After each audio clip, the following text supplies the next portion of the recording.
ओम शांति। 20 मई 2025।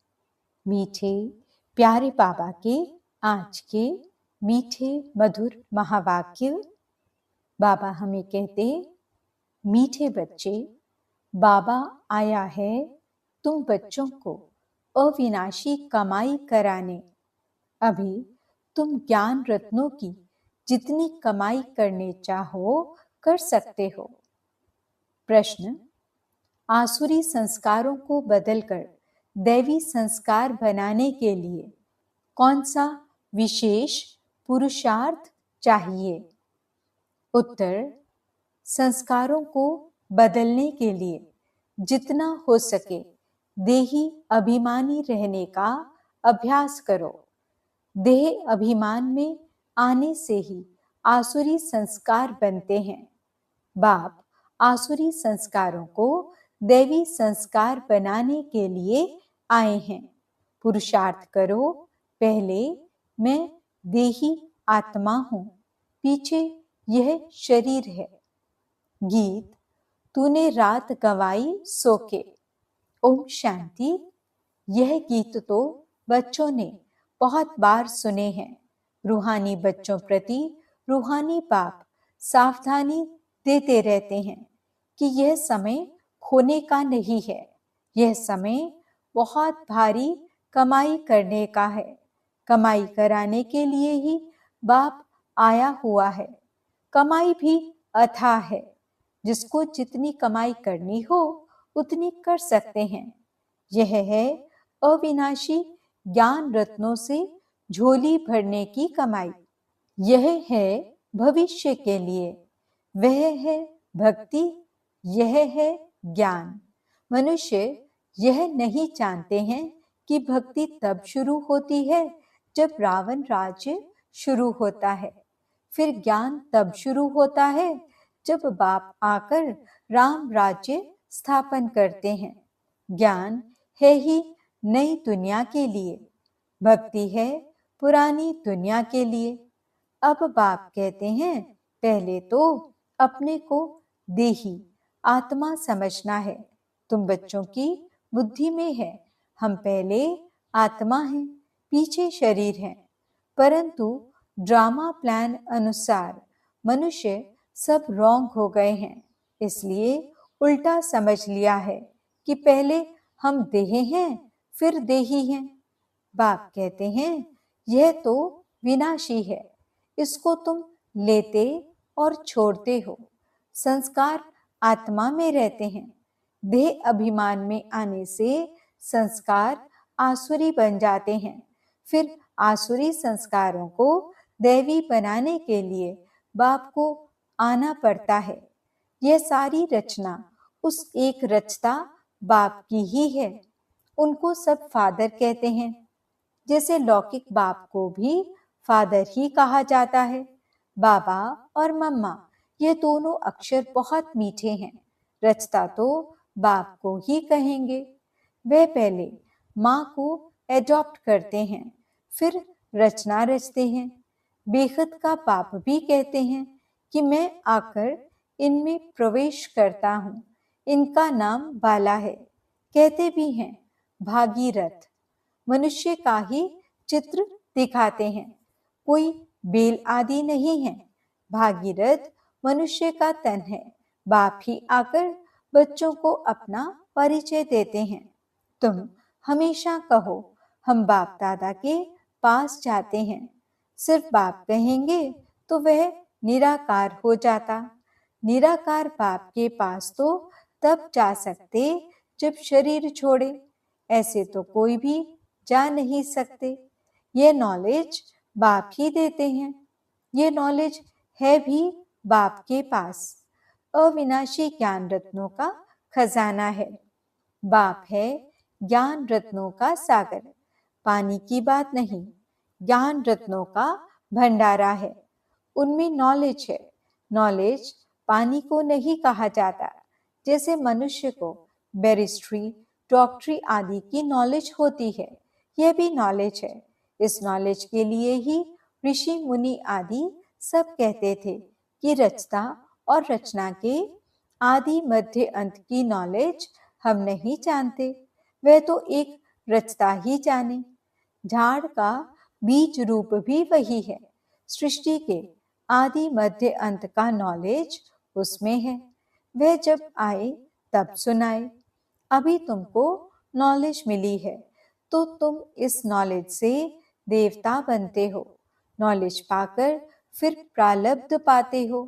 वहां फिर इस नॉलेज की दरकार नहीं रहेगी। ऐसे नहीं कि देवताओं में यह ज्ञान नहीं है तो अज्ञानी है। नहीं, वे तो इस नॉलेज से पद प्राप्त कर लेते हैं। बाप को पुकारते ही हैं कि बाबा आओ, हम पतित से पावन कैसे बने, उसके लिए रास्ता अथवा नॉलेज बताओ, क्योंकि जानते नहीं। अभी तुम जानते हो, हम आत्माएं शांति धाम से आई हैं।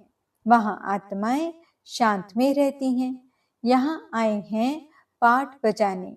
ये पुरानी दुनिया है तो जरूर नई दुनिया थी। वह कब थी, कौन राज्य करते थे, ये कोई नहीं जानते। तुमने अभी बाप द्वारा जाना है।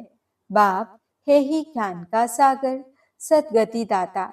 उनको ही पुकारते हैं कि बाबा आकर हमारे दुख हरो, सुख शांति दो।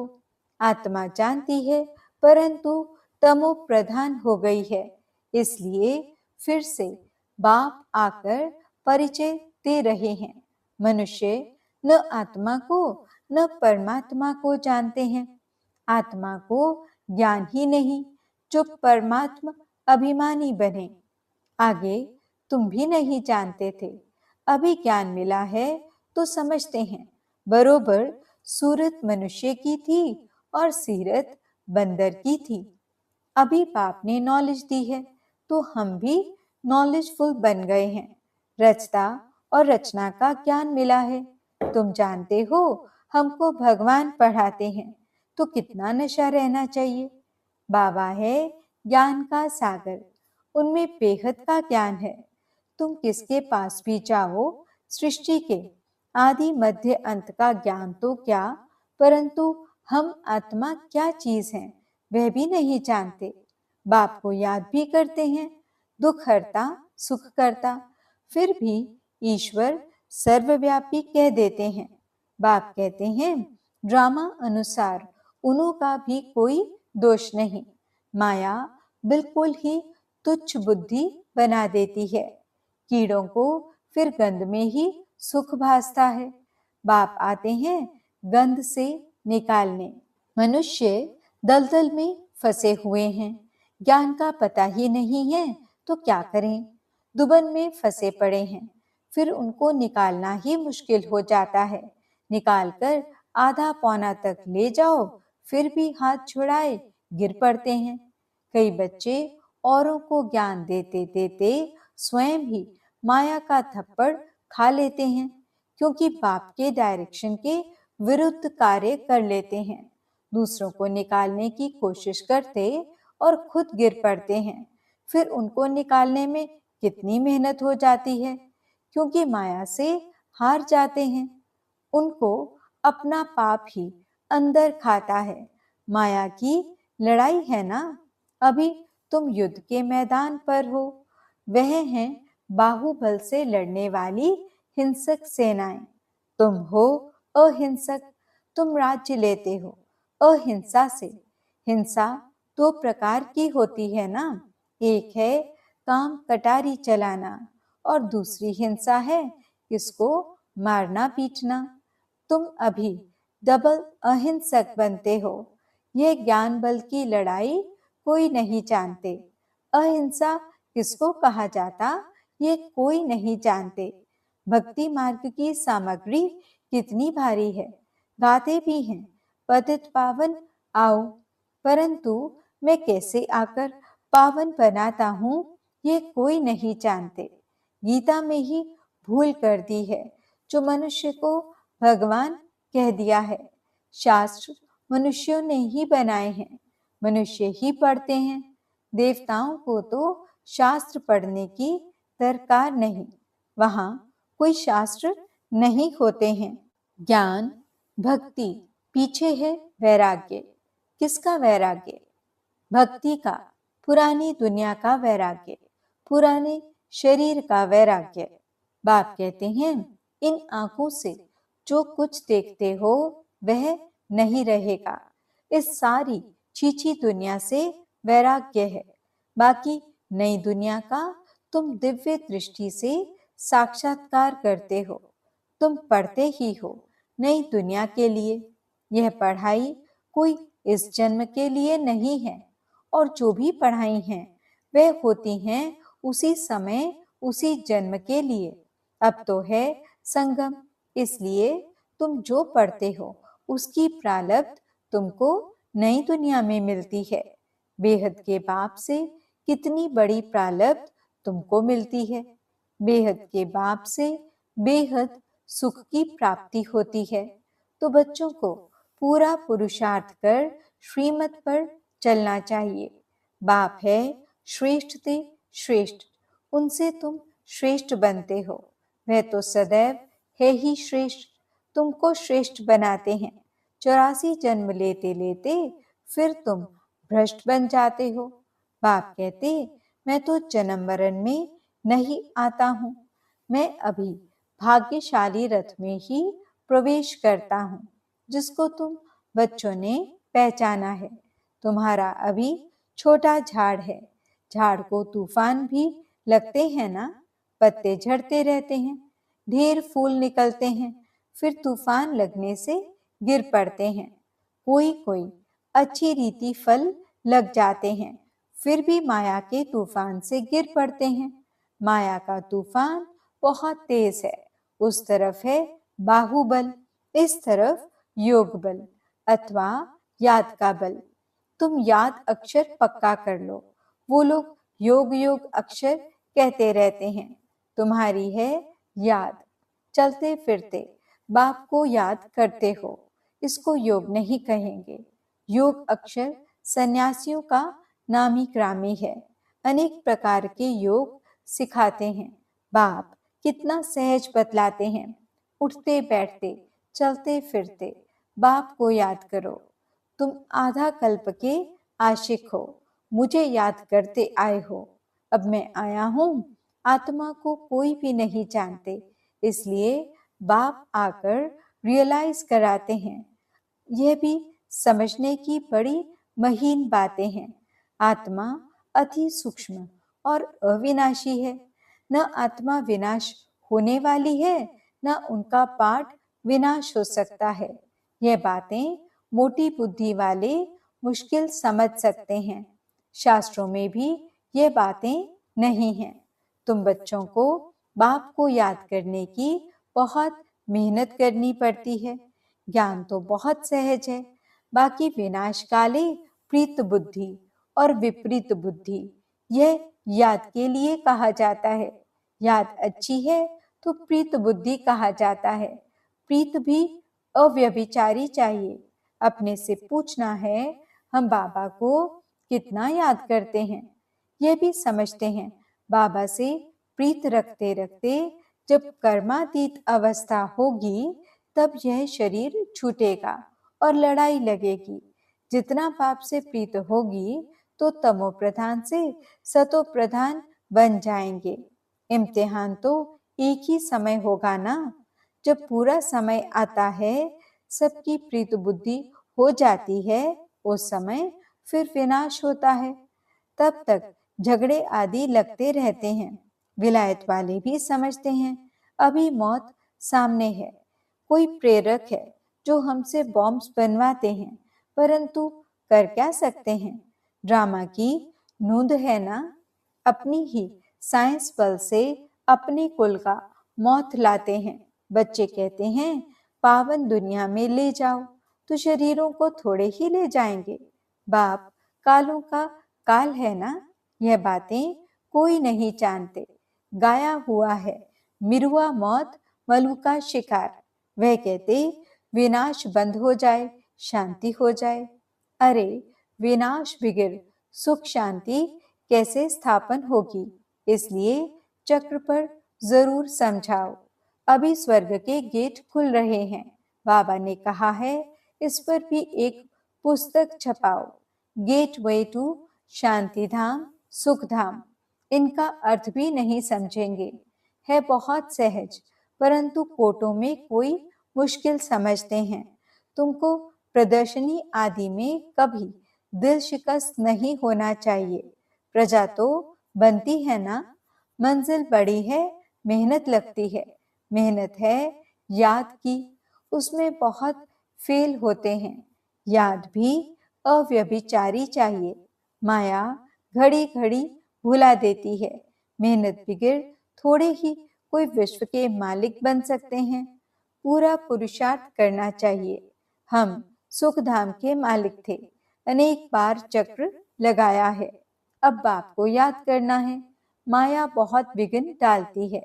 बाबा के पास सर्विस के भी समाचार आते हैं। आज विद्वत मंडली को समझाया, आज यह किया। ड्रामा अनुसार माताओं का नाम बाला होना है। तुम बच्चों को यह ख्याल रखना है, माताओं को आगे करना है। यह है चैतन्य दिल वाला मंदिर। तुम चैतन्य में बन जाएंगे, फिर तुम राज्य करते रहेंगे। भक्ति मार्ग के मंदिर आदि रहेंगे नहीं। अच्छा, मीठे मीठे सिगिलते बच्चों प्रति बाप दादा का याद प्यार और गुड मॉर्निंग। रूहानी बाप की रूहानी बच्चों को नमस्ते। हम रूहानी बच्चों की रूहानी बाप दादा को दिल व जान सिकवा प्रेम से नमस्ते नमस्ते नमस्ते जी। गुड मॉर्निंग बाबा, शुक्रिया बाबा। धारणा के लिए मुख्य सार। पहला पॉइंट, एक बाप से अव्यभिचारी प्रीत रखते रखते कर्मातीत अवस्था को पाना है। इस पुरानी देह और पुरानी दुनिया से बेहद का वैराग्य हो। दूसरा पॉइंट, कोई भी कर्तव्य बाप के डायरेक्शन के विरुद्ध नहीं करना है। युद्ध के मैदान में कभी भी हार नहीं खानी है। डबल अहिंसक बनना है। वरदान, शुभ भावना से सेवा करने वाले बाप समान अपकारियों पर भी उपकारी भव। जैसे बाप अपकारियों पर उपकार करते हैं, ऐसे आपके सामने कैसी भी आत्मा हो, लेकिन अपने रहम की वृत्ति से, शुभ भावना से उसे परिवर्तन कर दो। यही है सच्ची सेवा। जैसे साइंस वाले रेत में भी खेती पैदा कर देते हैं, ऐसे साइलेंस की शक्ति से रहम दिल बन अपकारियों पर भी उपकार कर धरनी को परिवर्तन करो। स्व परिवर्तन से, शुभ भावना से कैसी भी आत्मा परिवर्तन हो जाएगी, क्योंकि शुभ भावना सफलता अवश्य प्राप्त कराती है।